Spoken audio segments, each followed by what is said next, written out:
네, 오늘 우리에게 주신 말씀 봅니다. 요한복음 6장 1절에서 21절의 말씀. 요한복음 6장 1절부터 21절의 말씀. 조금 말씀 본문이 길지만 그래도 저와 여러분이 한 절씩 교독하며 읽겠습니다. 그 뒤에 예수께서 갈릴리 바다 곧 디베랴 바다 건너편으로 가시니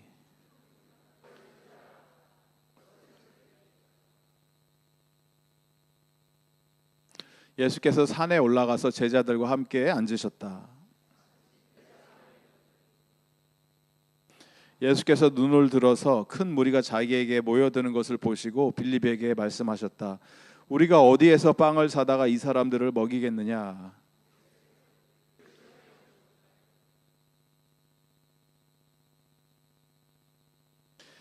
빌립이 예수께 이렇게 대답하였다. 이 사람들에게 모두 조금씩이라도 먹게 하려면 빵 200데나리온어치를 가지고 오서도 충분하지 못합니다.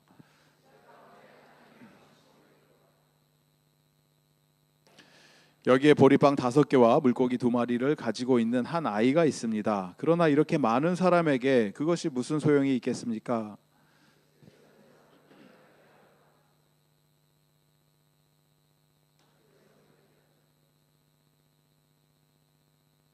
예수께서 빵을 들어서 감사를 드리신 다음에 앉은 사람들에게 나누어 주시고 물고기도 그와 같이 해서 그들이 원하는 대로 주셨다.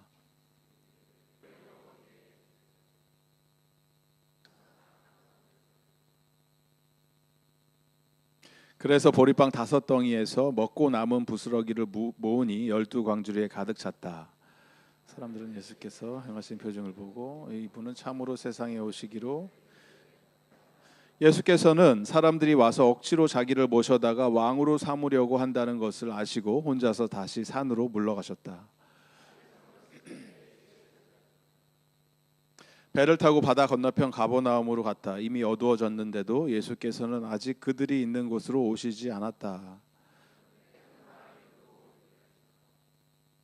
제자들이 배를 저어서 10여리쯤 갔을 때였다. 그들은 예수께서 바다 위로 걸어서 배에 가까이 오시는 것을 보고 무서워하였다. 함께 읽습니다. 그래서 그들은 기꺼이 예수를 배 안으로 모셔드렸다. 배는 곧 그들이 가려는 땅에 이르렀다. 아멘. 나다 두려워 말라라는 제목으로 하나님 말씀 나눕니다. 예수님은 누구십니까? 예수님은 이 땅에 왕으로 오셨어요. 왕으로 오셨는데 왕이 되기를 거부하신 분이죠. 오늘 말씀해 보니까 예수님을 왕으로 억지로 삼으려고 했는데 왕이 되는 것을 거부하셨어요. 그리고 왕이 되셨어요. 나중엔 십자가에 못 박히심을 당하시고 부활하셔서 하나님 우편 보좌에 앉아 계시는 왕이십니다. 그래서 참된 왕이 어떠한 모습으로 이 땅을 살기를 원하셨는지 무엇을 행하셨는지 우리에게 보여주신다라는 거예요. 왕이 왜 필요합니까? 왕을 원하는 이유가 뭘까요? 사람들이 지금도 왕을 모시는 국가들이 있죠. 영국의 찰스죠. 영국의 찰스 왕이 계시고 일본에도 왕이 있고 태국에도 왕이 있고 아직도 왕이 있는 나라 조선에도 왕이 있었죠. 왕을 모시는 이유가 뭡니까? 왕을 모시는 이유는 sense of security, 안정감을 위해서요. 사람들은 안전한 것을 원하는 거거든요. 북한에도 왕을 모시고 있죠. 북한. 김정은한테 그 권사님 같은 연배 분들이 김정은을 보면서 막 열광하면서 눈물 흘리는 거 보셨어요? 위대하신 수령 아버지 동무하면서 막 우시는 거 보셨어요? 텔레비전 안 보세요? 할머니 같은 분들이 자기 손자 같은 그 김정은을 보면서 막 열광하면서 눈물 흘리는 모습을 보고 저는 그게 연기하는 거라고 생각했거든요. 쇼하는 거라고.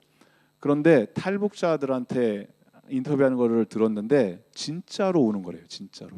정말 감격해서. 정말 저 사람이 우리를 먹여 살려줄 수 있는 사람이라고 믿는다라는 거예요. 그래서 그 가식적으로 하는 게 아니다. 진짜 열광하는 거다. 이렇게 얘기하는 거를 들었어요. 러시아에 지금 문제 많이 일으키는 그 대통령 하나 있죠. 푸틴이 이번에도 또 대통령으로 압도적인 표차로 러시아 사람들한테 당첨이라면 그렇지만 뽑혔습니다. 그걸로 대통령이 됐습니다. 그 러시아 사람들이 정신이 나간 거예요. 전 세계 사람들은 저 뭐 하는 짓이냐 이러는데 러시아 사람들은 사랑해요, 푸틴을. 이해가 안 되죠, 우리는. 근데 그 사람들은 푸틴 아니면 안 된다라는 거예요. 다른 정치 지도자들은 소망이 없다. 이상한 현상들이 벌어지죠. 홍콩 갔다 왔다 그랬는데 아까 친구가 제가 홍콩에 있는 친구를 만났습니다. 이번에 가서 홍콩 친구한테 물어봤어요. 너희들 시진핑 어떻게 생각하냐? 전 세계에서 모든 사람이 욕하는데 시진핑을. 그랬더니 아니 우리 아버지는 사랑한대요, 시진핑을. 홍콩 친구인데, 홍콩 사람인데 그 친구도 My father likes Xi Jinping 이렇게 얘기하는 거예요. 너는 어떻게 생각하는데? 나는 뭐 I don't care인데 자기 아버지 세대는 그렇다라는 거예요. 왜 그러냐? 이해가 안 되는 거죠. 왜 그러냐? 그 독재자 아니냐? 그랬더니 아니래요. Better than other people 이렇게 얘기하는 거죠. 낫다라는 거예요. 미국도 대선이 다가오죠. 바이든이 할 거냐, 트럼프 할 거냐. 미국 사람들이 트럼프 같은 사람들을 왜 뽑아요? 트럼프를 한국 사람이었으면 누가 뽑았겠어요? 트럼프 같은 사람을 한국 정서상. 그런데 미국 사람들은 뽑아요. 이게 무슨 일이에요? 무슨 일이 벌어집니까? 사람들은요, 뭐 세계 평화, 질서, 안전 이런 거에 별로 관심이 없어요, 사실. 인간의 죄성은 오늘 내가 잘 먹고 잘 살고 나에게 안정감을 주는 거가 있으면 돼요. 그게 인간이에요. 인간의 본성은요, 저와 여러분 우리도 모두가 두려움, 미래에 대한 불확실성 이런 걸 해소하기를 원합니다. 이런 게 사라지는 것을 기대하고 있어요, 인생 가운데. 그래서 왕 같은 자들 아니면 리더십들, 인간의 우리를 이끌고 갈 지도자들을 세워서 이들을 통해서 나의 불안감을 해소하려고 하는 건데, 만약에 이 사람들을 통해서 해소가 되지 않는다, 그럼 뭘 합니까? 갈아치우는 거죠. 한국의 대통령 그까짓 거 갈아치우면 되는 거죠. 탄핵하자 그러잖아요, 지금 또. 그런 거예요, 인간이. 그래서 이 영어권의 표현 중에 나온 표현 중에 이게 있어요. 진짜 왕이 누구냐라고 얘기했을 때 cash is king 이렇게 얘기해요. 들어보셨어요? cash is king. 현찰이 최고다. 이건 이제 투자할 때 쓰는 사실 용어긴 한데, 포트폴리오를 여러 가지 작성했을 때 주식도 있고 부동산도 있고 하는데 그래도 좀 현찰이 최고다. cash is king 이런 표현을 쓰는 거죠. 사람들은 그래요. 인간은 자기에게 안정감을 주는 것을 붙들려고 한다. 그래서 인간 왕도 그렇고 우리를 보호해주고 해줄 수 있는 그런 리더십이 있으면 좋다. 이걸 원하는 거죠. 2주 동안 휴가를 하는 동안에 우리 집에 작은 변화가 일어났는데, 저희 아내가 아르바이트를 하고 있었거든요. 아시는 분들은 아실 것이고, 여기 돈캐스터에서 고깃집에서 알바생이었는데 그렇게 많이 하지도 않았죠, 일을. 그런데 그 알바를 2주 동안 하다가 이제 안 하고 그러니까 이제 좀 그만둬야겠다 이러면서 그만두게 된 거예요. 이제 그만한다. 매니저랑 전화하고 이런 과정 중에서 아까 여기 앉아있던 그 막내가 그 통화를 들은 거예요, 얘기를. 그리고 전화를 끊고 나니까 근심 걱정이 얼굴에 확 생기면서 예준이가 이렇게 물어보는 거예요. 이제 우리 집 돈은 누가 벌어? 제가 쇼크를 받았어요. 제가 얘는 그동안 엄마가 돈을 벌어온다고 생각했구나. 아빠한테 그렇게 믿음이 없었구나. 우리 이제 뭐 먹고 살아요? 이제 이 걱정을 하는 거야, 애가. 야, 깜짝 놀랐어요. 야, 이거 어린애가, 제가 지금 초등학교 3학년인가 4학년인가 이런 애들도 이런 걱정을 하는구나. 먹고 사는 문제에 대한 걱정. 뭐 먹고 사냐? 엄마가 고기도 가져오고 치킨도 가져오고 그러니까 그거 먹고 살았었던 건데 이제는 그게 이제 우리는 이제 굶게 생겼다. 이렇게 생각. 절대 그만두면 안 된다. 엄마한테 막 그러더라고요.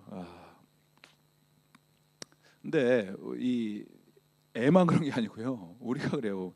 오늘 예수님을 따랐던 이유는 무리들이 눈앞에서 여러 표징들을 보여주시니까 예수님께서 이걸 보고 저 사람이라면, 예수라고 하는 저자를 우리가 쫓아다니면 내 인생의 어려운 문제들이 해결될 것 같다, 이 희망이 생긴 거죠.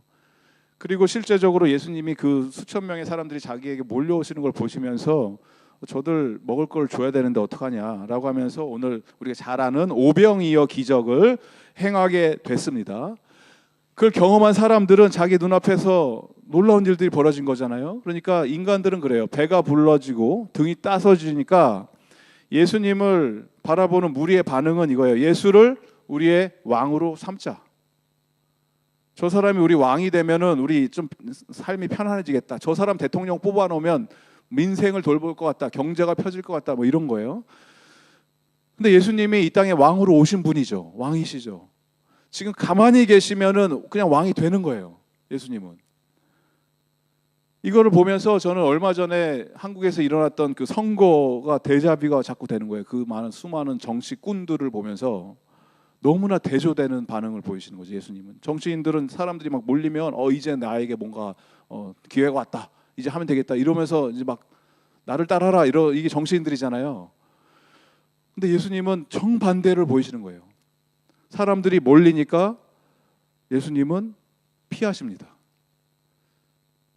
왜 그러냐면 무리들이 생각했던 이 임금의 왕의 모습과 예수님이 실제 왕이 되셔서 이 땅에 오셨던 그 모습은, 당신이 이루고자 하셨던 그 내용은 정면으로 충돌하기 때문에 그래요.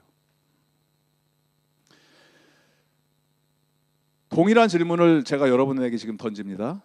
우리는 예수를 믿는다고 해요. 예수를 나의 왕으로 모셨다고 고백을 합니다. 입술로. 그런데 예수님을 왜 따르시는 거예요? 실체적으로 고민을 하시라는 거예요. 여러분이 내가 예수를 왜 믿지? 내가 이 자리에 지금 왜 나와 있지? 내가 왜 교회를 다니고 있지? 신앙생활을 한다는 게 나한테 무슨 의미가 있는가? 간절히 제가 소망하기는, 사랑하는 여기 KPCM에 있는 모든 식구들 단 한 분도 예 없이 이 군중으로, 무리로 남아있는 것이 아니고 참된 예수님의 제자가 되시길 바랍니다. 예수님은 무리들에게, 군중들에게 관심이 없으세요. 예수님은 제자들을 찾고 계세요. 예수님을 우리의 참된 왕으로 모시고 예수님의 제자로서 이 땅을 살면요, 예수님이 주시는 이 생명의 빵을 먹고 예수님으로 말미암아 온전하고 완벽한 만족을 누리게 되는 그 축복이 여러분 인생 가운데 임하기를 바랍니다. 예수님 무리들한테 신경 쓰셨던 것이 아니고, 예수님은 오늘 말씀을 보시면요, 사실 누구에게 관심을 가지십니까? 6장 5절에 보니까 예수께서 눈을 들어서 큰 무리가 자기에게 모여드는 것을 보시고 누구에게 말씀하십니까? 빌립에게 말씀하셨다. 우리가 어디에서 빵을 사다가 이 사람을 먹이겠느냐. 6절에 예수께서는 빌립을 시험해 보시고자 이렇게 말씀하신 것이다. 예수님은 이미 자기가 어떤 일을 할 예정이신지 잘 알고 계셨고 계획하고 계셨는데, 빌립에게 특별히 지금 이야기하고 계시는 거예요. 예수님은 특별히 지금 여러분에게 지금 이야기하고 계신 거예요. 너가 나를 따른다면서, 내가 너의 왕이라면서 그게 무슨 의미니? 물어보고 계신 거예요. 빌립이 누구냐면 예수님을 따랐던 많은 제자들 중에서 먼저 예수를 만났던 자고, 친구 나다나엘을 부르죠. 나다나엘에게, 나다나엘, 우리가 그토록 기다리던 메시아 왕을 만난 것 같아. Come and see, let's have a look. 정말 우리가 기다렸던 그분 같아 라고 하면서 친구를 손붙들고 가서 나다나엘 예수님 앞에 데리고 갔던 자잖아요, 빌립이.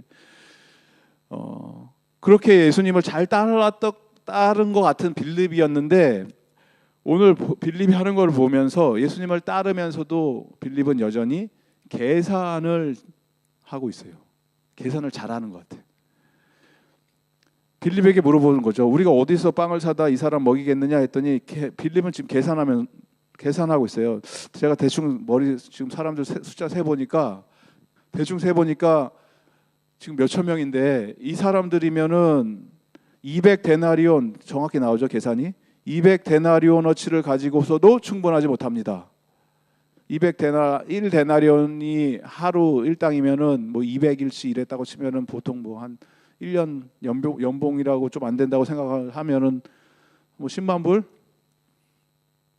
10만 불 더 버시죠? 10만 불 정도. 10만 불 계산이 나온 거예요. 계산기 두들겨 보니까 10만 불로도 안 될 것 같아요.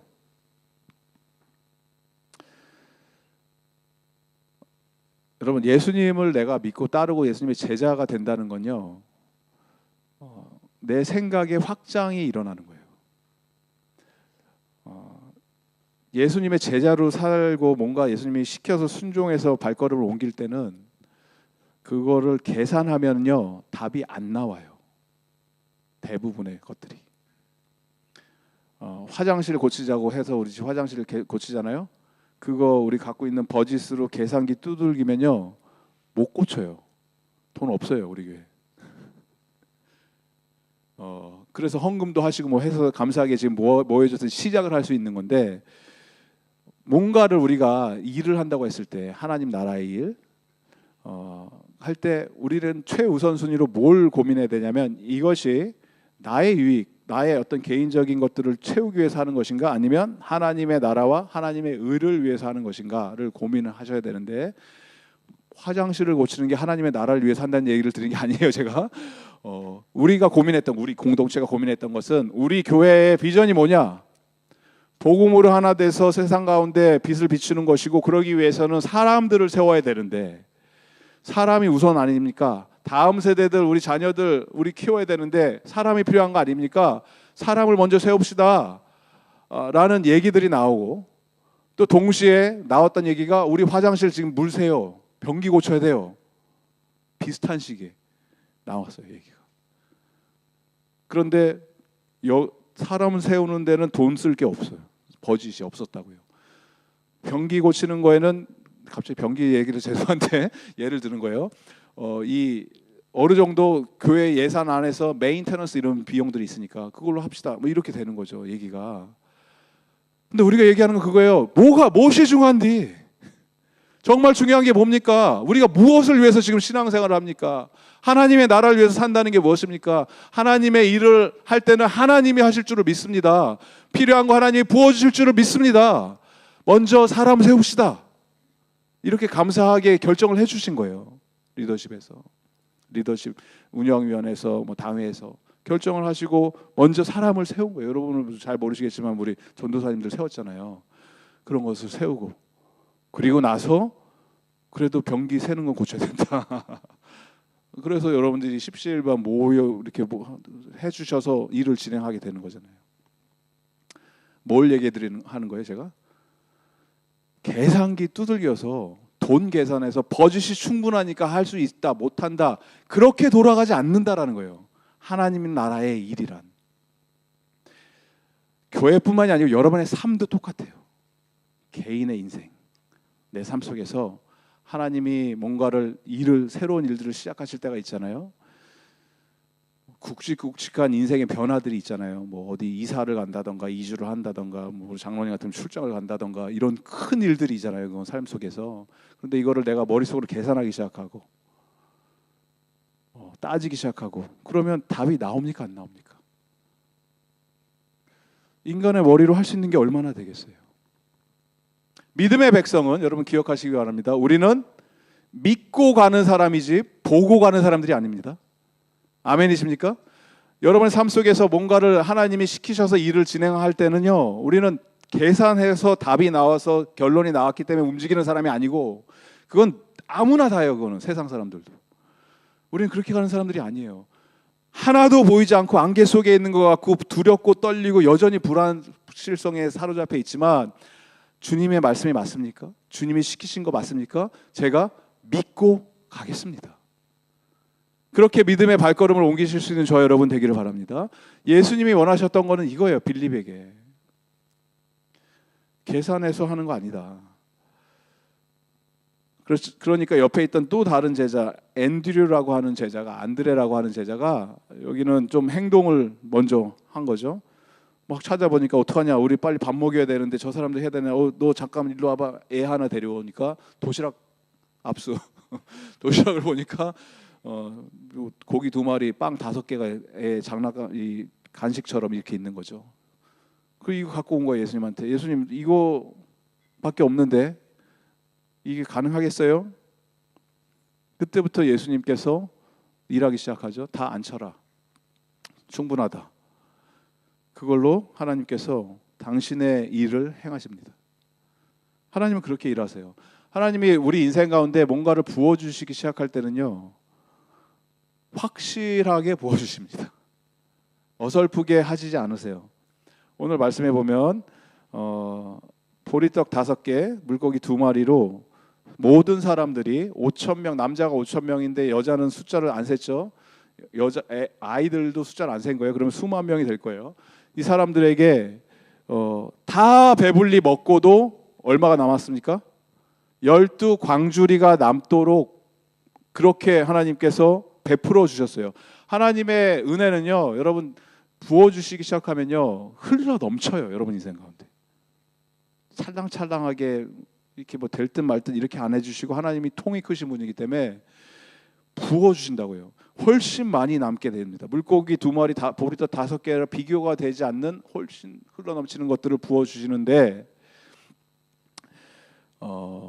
남았으니까 이제 다 갖다 버려라가 아니고 예수님 뭐라 그러십니까? 남은 것 하나도 낭비하지 말아라. 다 거두어 드려라. 그래서 세 보니까 12광주리가 남았습니다. 이게 기록이 된 거잖아요, 말씀에. 요한복음서에서도 기록이 되었고, 마태복음, 마가복음, 누가복음에서도 모든 사건, 이 사건이 동일하게 기록이 되어 있습니다. 그 이야기는 요한은 다른 책을 보고 쓰지 않았어요. 마태 같은 경우는, 누가도 마찬가지지만 마가복음을 참조해서 자기 복음서를 썼어요. 누가는 자기가 얘기를 하죠. 내가 많은 자료들을 모집해갖고 수집해갖고 있었던 일들을 차례대로 크로노지컬 오더로 쓰겠습니다라고 하면서 복음서를, 누가 복음서가 그렇게 쓰여진 거고, 마가가 했던 얘기를 가지고 와서 쓴 거고, 마태복음도 마찬가지고 비슷하고. 근데 요한복음은, 우리가 읽은 이 요한복음은 요한은 완전히 따로 작업을 한 거예요. 그럼에도 불구하고 똑같이 기록을 하고 있죠. 고스톱을 치더라도, 짜고 치더라도 이렇게 칠 수가 없어요. 하나님 말씀에 대해서 우리가 믿는다고 했을 때 지어낸 얘기가 아니라고요. 이게 무슨 뭐 전래동화가 아니라고요. 실제 일어났던 일을 그렇게 기록을 한 거예요. 각자의 사람들이 여기저기서. 그런데 오늘 말씀 그대로 12광주리가 남아서 하나님이, 예수님께서 우리에게 보여주고 싶은 건 뭐냐면, 여러분 인생 가운데 하나님이 부어주셔서 흘러넘치는 은혜가 있는데 기억하시기 바랍니다. 필요 이상의 것으로 하나님이 나에게 부어주신 것은 내 것 아니다? 내게 아니라는 거예요. 하나님의 은혜는 쟁여두고 쓸 수가 없습니다. 오늘의 은혜로 내일을 살 수 있다 없다? 못 삽니다. 오늘 부어주신 만나로 내일 먹을 수 있다 없다? 못 먹어요. 다 썩어버려요. 그리고 하나님은 언제나 우리에게 풍성하게 부어주십니다. 그렇기 때문에 여러분 인생 가운데 고민을 하셔야 돼요. 내 인생에 남아있는 12광주리는 무엇인가? 하나님이 나에게 흘러넘치게 주신 복은 무엇인가? 그 복이 있다면 나와 내 가족의 필요를 넘어서 도움의 손길을 기다리고 있는 이웃들에게, 어려운 자들에게 그걸 흘려보내시기 바랍니다. 우리의 돈과 시간은 관계를 위해서 사용될 때 가장 가치 있게 쓰임받을 수 있습니다. 우리 삶 속에서 왜 열매가, 내 인생에서는 왜 이렇게 열매가 안 맺힐까, 이렇게 생각을 하신다면 고민해 보세요. 내가 쓰는 돈, 내가 어디다 지금 나의 시간, 에너지를 쓰고 있는가를 고민하셨을 때 사람들과의 관계를 위해서 이거를 사용하시면요, 훨씬 더 풍성한 열매들이 맺어요. 그게 바로 이 어린아이의 도시락에서 물고기 2마리, 보리떡 5개로 나타난 결과, 예수님 손에 그것이 들려질 때 압도하는 주님의 은혜가 수천 명, 수만 명의 사람에게 흘러갔음을 기억하며 동일한 이 기적과 같은 일들을 여러분의 인생 가운데 경험하시기를 주님의 이름으로 축복드립니다. 내가 받았기 때문에 하나님 흘려보내겠습니다. 인생 가운데 아름다운 열매를 맺는 자리까지 가기를 소망합니다. 이렇게 우리가 결단을 하시기를 바랍니다. 그 어린애는 얼마나 처음에 속상했겠어요. 이거 내가 혼자 먹어도 지금 부족한데 그런데 기꺼이 내어드리는 거잖아요. 예수님께. 어린아이의 헌신. 인간들이 사람들이 자신들의 배고픔의 문제가 다 해결되니까 이제는 다른 생각이 들기 시작합니다. 아, 이 예수 우리의 왕으로 세우면 이제 굶을 일은 없겠다. 왕으로 세우자. 돌발 상황이 발생합니다. 성경에 남자가 몇천 명이라고 기록됩니까? 5천 명이 모여 있어요. 로마 시대에 한 군대를 이루는 그 레기온이라고 하는 리전을 이룰 때는 군단이거든요. 3천 명에서 6천 명 로마 보병들, 기마병들 이런 식으로 그 군단을 짜갖고 적군들을 공격하고 했는 그 숫자가 3천 명에서 6천 명인데 여기서 5천 명이 모였다는 얘기는 지금 예수님을 따르는 군대가 5천 명이 생겨버린 거예요. 한순간에 하나의 나라를 세울 수 있는 그 군력, 그 권세가 예수님께 한순간에 생겨버린 거예요. 자, 나를 따라라 그러면 되는 거예요. 근데 예수님은 이 자리를 지금 피하십니다. 적극적으로 피하십니다. 심지어는 12 제자도 뒤로 남겨두고 혼자만의 시간을 갖습니다. 그리고 무엇을 하십니까? 하나님 아버지와 1대1 독대의 시간을 가지시죠. 다시 혼자 산으로 올라가셔서 아버지 앞에 나가는 거예요. 이게 뭡니까? 제가 이런 거 하려고 한 게 아니지 않습니까? 이러셨을 거예요 아마 예수님께서. 지금 한국에 제가 2주 동안 있으면서 느꼈던 것이 많은 것들이 있지만 특별히 젊은 친구들, 젊은 형제 자매들이 결혼을 안 하죠. 결혼 안 해요. 결혼을 뭐 못 한다고 얘기하는데 못 하는 게 아니라 안 하는 거예요. 안 하는 거. 결혼을 안 해. 왜 안 하나? 이제 힘들다라는 거죠. 결혼하고 나면. 그런데 여러분, 인간은 혼자 살 수 있습니까?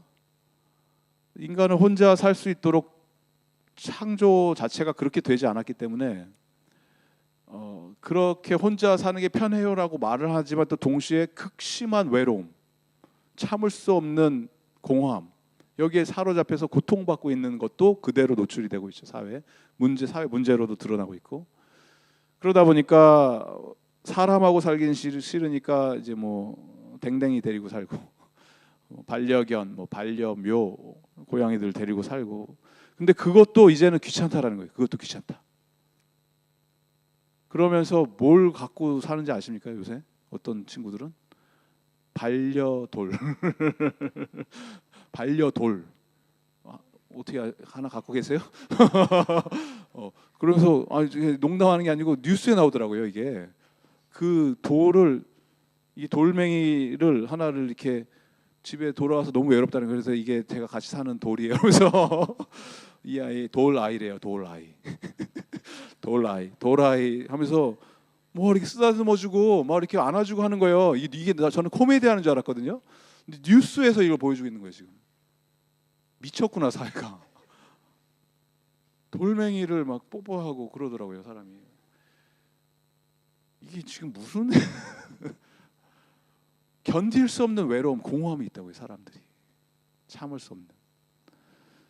그런데 여러분, 이 외로움과 공허함, 영적인 emptiness는 오직 하나님 앞에서 채우셔야 됩니다. 어디에서도 채울 수 없어요. 남편한테 채워지지 않아요. 아내한테 그걸 충족받을 수 없어요. 하나님 앞에서 내가 1대1로 독대할 때 기도의 시간을 확보하시고 말씀의 자리로 나오실 때 하나님이 채워주세요. 그 자리로 나오시기를 간절히 소망드립니다. 예수님이 그거 하시는 거예요. 지금 오늘 말씀 보니까 15절에 예수께서는 사람들이 와서 억지로 자기를 모셔다 왕으로 삼으려 한다는 것을 아시고 혼자서 다시 산으로 물러가셨다. 늘 하시던 대로 기도의 자리로 가시는 거예요. 아버지 앞에. 제자들한테는 먼저 너희들 배 타고 다른 곳으로 가라. 다른 그 복음서에서는 그렇게 얘기하시죠. 너희들 먼저 가 있어라. 내가 나중에 가겠다.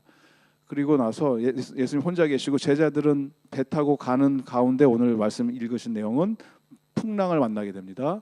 비바람이 몰아치고 어부들인데도 불구하고 컨트롤이 안 될 정도로 심한 그런 파도와 바람과 애써서 밤새도록 노를 젓는데 안 되고 있는 그 상황 속에서 예수님께서 물 위를 걸어오시는 모습을 보게 되고 제자들이 깜짝 놀라는 거죠.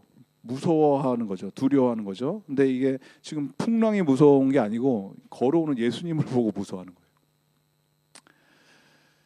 여러분, 인생에서 무서워해야 되는 거는요, 두려워해야 되는 거는 풍랑이 아니에요. 시련 없는 인생은 있다 없다? 존재하지 않습니다. 꽃길만 걸을 수 있다 없다? 그런 길은 없습니다. 모든 인생은 업앤다운이 있고, 아까 우리 봤던 바이킹처럼 롤러코스터처럼 다 이런 굴곡이 있죠. 근데 그 가운데 우리가 살펴봐야 되는 것은 내 인생의 풍랑 가운데 반드시 피할 수 없는 시련이 왔을 때 이 배 안에 누가 타고 있느냐, 이 질문을 하셔야 돼요. 아직도 내가 이 배의 방향키를 꽉 붙들고 거친 비바람 뚫고 나가겠다 애쓰고 눈을 그렇게 막 고군분투하고 있다면, 여러분, 눈을 돌려서 폭풍 가운데 나를 향해서 걸어오고 계신 예수님을 만나시기 바랍니다. 그분의 음성을 들으셔야 돼요. 나다, 두려워하지 말아라. 예수님은 여러분을 향해서 오고 계신다고요. 예수를 여기서 믿고 영접하신 분도 계시고, 아직 나 예수가 누군지 모르겠다라고 하시는 분도 계실 거예요. 우리 가운데 지금 혹시 내가 예수님을 아직 모르겠다, 나는 안 믿는다라고 하신다면, 예수님은 여러분을 향해 걸어오고 계시다고요. 그리고 말씀하고 계세요. 두려워하지 마라. 내가 너의 삶 속에 들어가도 되겠니? 너의 배 위에 올라타도 되겠니? 예수님이 누구십니까? 예수님은 물 위를 걷는 기적을 행하는 미라클 워커 이런 분이 아니에요. 배고픈 자들 빵 던져주시는 그런 분이 아니에요. 예수님이라는 분은, 예수님은요, 인간의 근본적인 문제, 죄와 죽음, 사망의 권세 아래 놓여 있을 수밖에 없는 우리들을 거기서부터 해방을 시켜주셔서 영원한 생명을 허락해 주시는 분이고, 여러분의 삶 속에서 어떤 문제가 있든지 그런 것들을 예수님께서 소원 성취, 문제 해결, 이런 해결사로 오신 분이 아니고, 요술램프의 지니처럼 오신 분이 아니고, 혹시 좀 더 나가서 세상의 어려움으로부터 우리를 보호해 주시고 돌봐주시는 이런 왕, 임금, 대통령 이런 거 하려고 오신 분이 아니고, 예수님은요, 바람과 파도를 만드신 분이에요. 예수님은 생명의 빵을 주시는 분이 아니고 생명 자체세요. 예수님이 없는 인생은 생명이 없는 거예요, 우리 안에. 예수님이 지금 찾고 계시는 한 영혼은 이런 어설픈 군중들, 무리를 찾고 계시지 않으세요. 예수님은 내 영혼의 소유자시고 나의 왕이시고 임금이시고 여러분 삶의 이유와 목적과 방향이 되시는 분입니다. 그 예수님을 만나시기 바랍니다. 우리 젊은 청년들 답답해. 뭐에 이렇게 헤매냐고요, 요새. 뭘 위해서 살고 있어요, 이 세상을. 삶의 이유와 목적과 방향을 발견할 수 있는 유일한 길은 예수님을 만나야 된다고, 내가. 그걸 놓고 기도하시라고요. 하나님, 정말 무엇을 위해서 내가 이 땅을 살아야 됩니까? 당신의 영광을 위해서 산다는 게 무슨 의미입니까? 짧고 짧은 이 인생 내가 하나님 위해서 어떻게 드립니까? 여기서부터 인생을 풀어나가야지. 하나님, 나 이 시험 있는데 시험 합격하게 해주세요. 내가 지금 어려운 상황 속에 있는데 이거 도와주게 해주세요.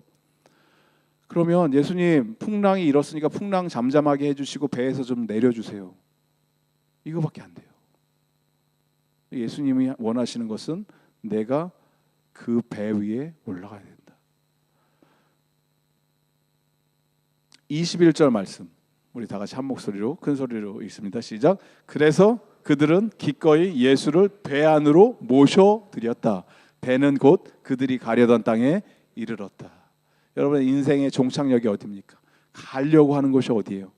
다음 목적지가 어디예요?